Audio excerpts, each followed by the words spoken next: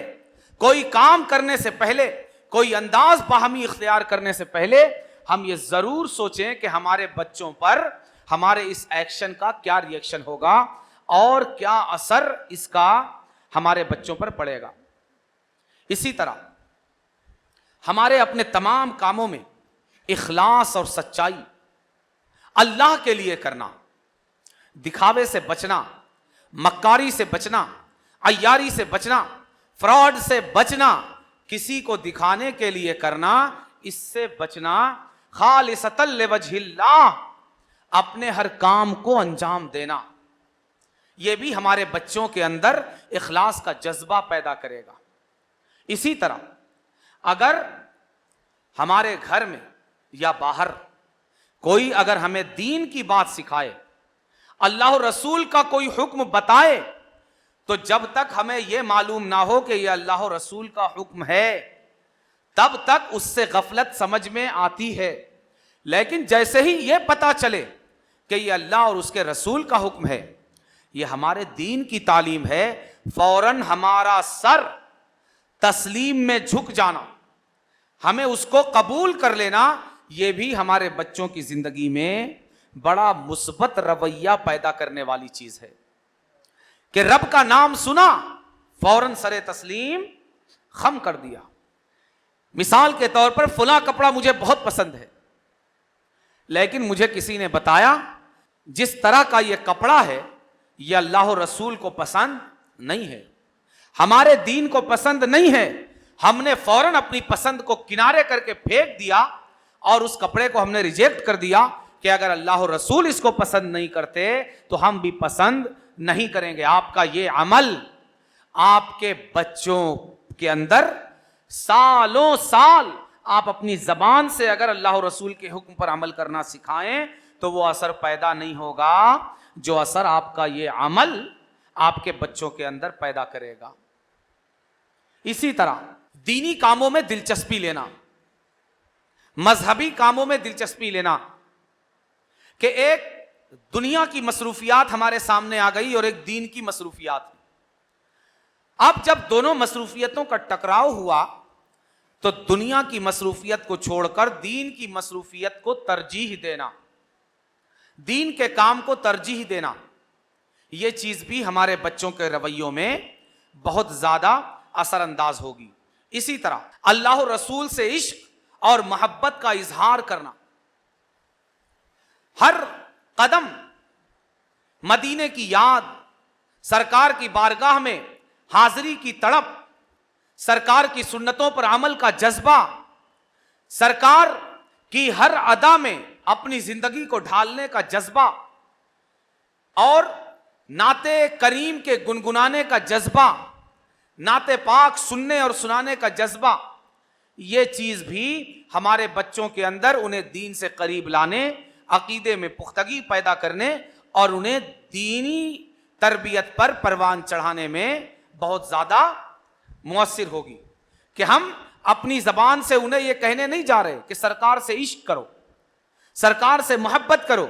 نعتیں پڑھا کرو، نہیں، بلکہ ہم اپنے آپ میں سرکار سے عشق کا اظہار کر رہے ہیں، نعتیں گنگنا رہے ہیں، تو خاموشی کے ساتھ ہمارا یہ خاموش عمل ہمارے بچوں کے اندر یہ چیز ڈیلیور کرے گا اور اس عمل پر انہیں پروان چڑھائے گا۔ یوں ہی انتہائی اہم اور انتہائی ضروری بات اس باب میں کہ ماں باپ کا اور گھر کے دوسرے افراد کا موبائل کے حوالے سے غیر ضروری استعمال سے بچنا، موبائل کے غیر ضروری استعمال سے بچنا۔ یاد رکھیے، میرا یہ ماننا ہے، ہو سکتا ہے کہ آپ میری اس رائے سے اختلاف کریں، مگر میرا اپنا یہ ماننا ہے کہ اگر موجودہ دور میں اگر آپ نے اپنے بچے کو موبائل سے بچا لیا اور موبائل کے غلط استعمال سے بچا لیا تو 90% برائی سے آپ نے اسے محفوظ کر دیا۔ موبائل سے اگر آپ نے بچا لیا، یہ جو ہم کرتے ہیں نا کہ بچہ کھانا نہیں کھا رہا ہے تو موبائل پکڑا دیا، کپڑے نہیں پہن رہا ہے تو موبائل پکڑا دیا، اگر ہمیں کسی کام سے جانے نہیں دے رہا ہے کہیں، موبائل پکڑا دیا، اگر ہمیں اسے کہیں اس سے چھپ کر نکلنا ہے یا اس سے چھپ کر کوئی کام کرنا ہے یا اس کو غفلت میں رکھ کر کوئی کام کرنا ہے، موبائل پکڑا دیا. آج وقتی طور پر اس کے ساتھ یہ عمل ہمیں اچھا لگ رہا ہے، مگر یاد رکھیے کہ 90% برائیاں، 90% برائیاں اسی راستے سے موجودہ نسلوں میں پروان چڑھ رہی ہیں. اس لیے آپ اس کو ہلکے میں مت لیجئے کہ کھانا نہیں کھا رہا تھا تو موبائل پکڑا دیا، رو رہا تھا تو موبائل پکڑا دیا. نہیں، دوپہر نہیں کھائے گا شام میں کھا لے گا، شام میں نہیں کھائے گا رات میں کھا لے گا، رات میں نہیں کھائے گا صبح کھا لے گا. لیکن اگر اس طرح سے آپ نے کھانا کھلانے کے لیے موبائل کی عادت ڈال دی، کپڑا پہنانے کے لیے موبائل کی عادت ڈال دی،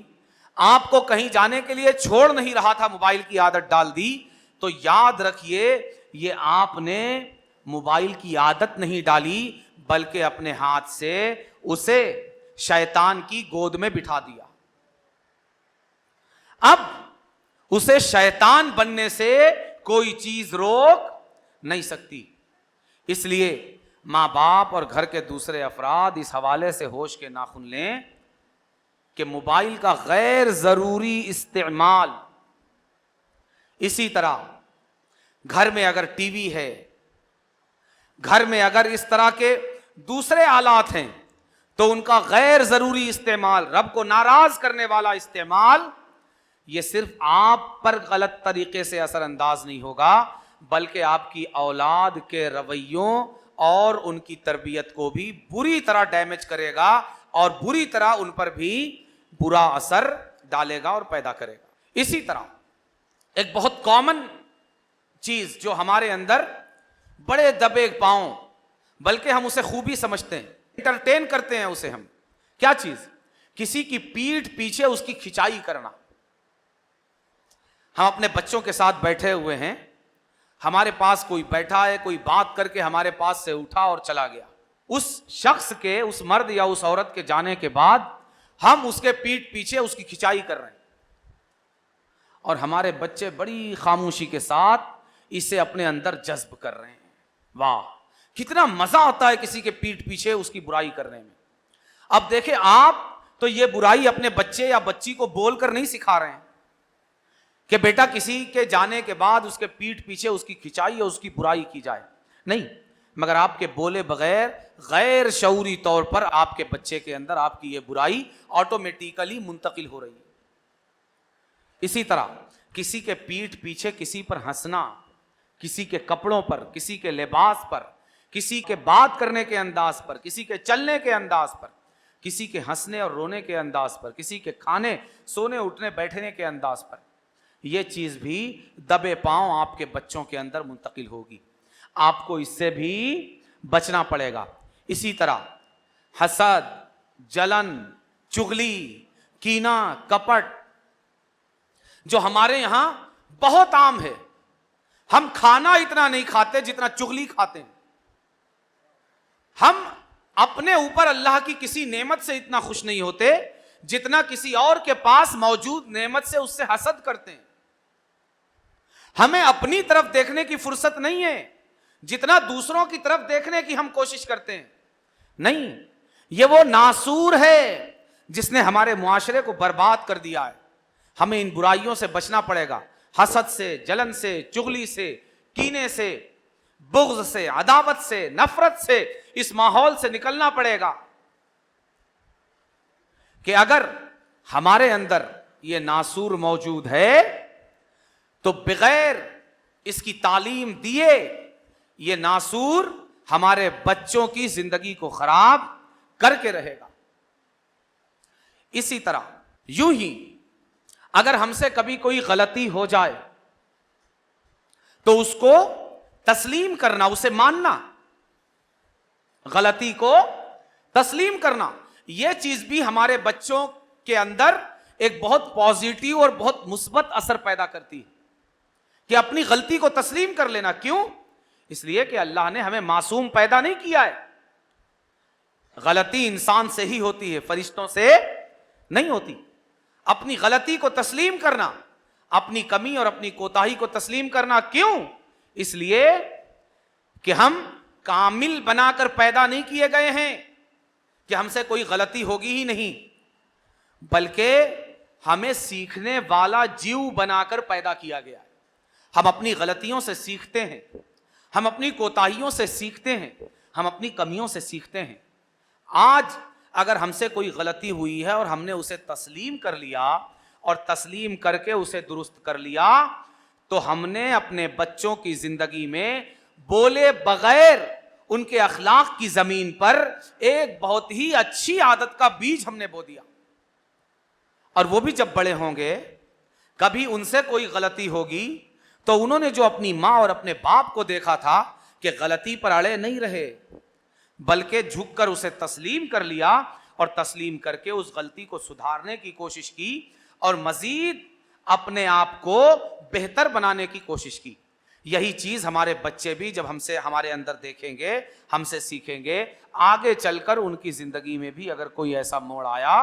تو وہ بھی اس پر عمل کرنے کی کوشش کریں گے. اسی طرح وقت کی پابندی، یہ ایک انتہائی اہم امر ہے ہماری زندگی میں اور سارے انسانوں کی زندگی میں، کہ وقت کی پابندی کرنا، ہر کام کو اس کے وقت پر ادا کرنا اور انجام دینا. اور خاص کر ہمارے دین اسلام نے وقت کی پابندی کے حوالے سے بڑی توجہ دی ہے کہ سب سے بڑا فرض، اہم الفرائض اور ام العبادات نماز، اسی طرح روزہ، اسی طرح حج،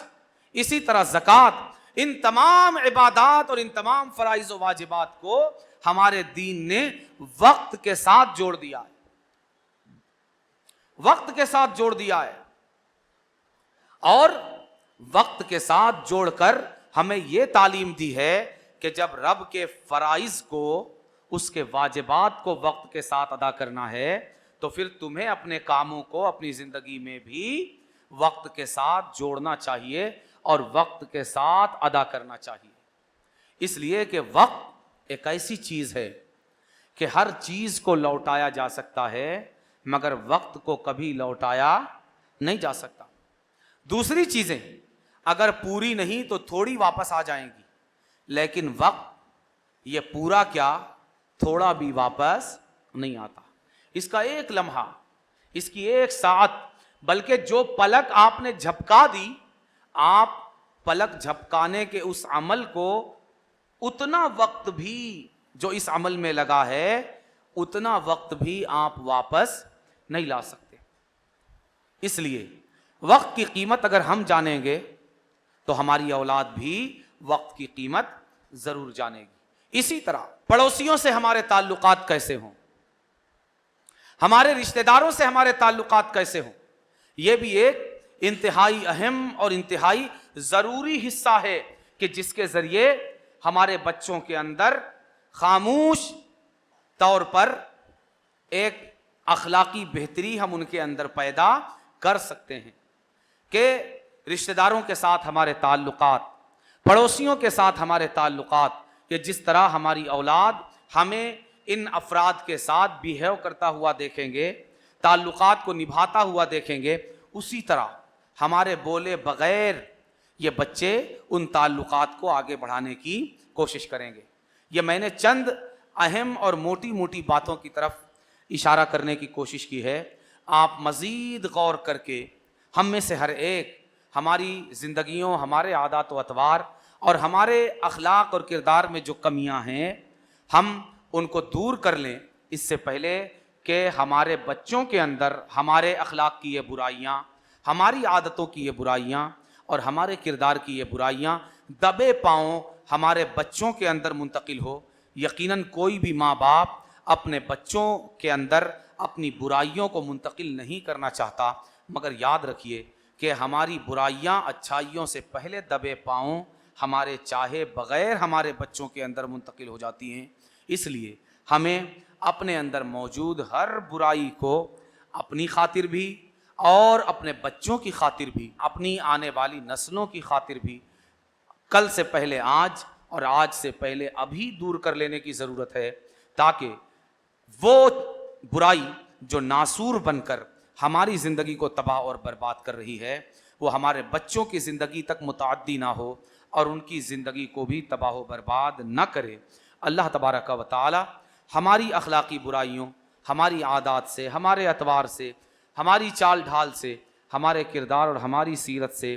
ہر برائی کو اور ہر اس عمل کو جو اسے ناپسند ہے دور فرما دے، اور ہماری زندگی کو اچھائیوں کا گلدستہ بنا دے کہ جس کے ذریعے ہماری آنے والی نسلوں تک اچھائیاں منتقل ہوں، اور ہم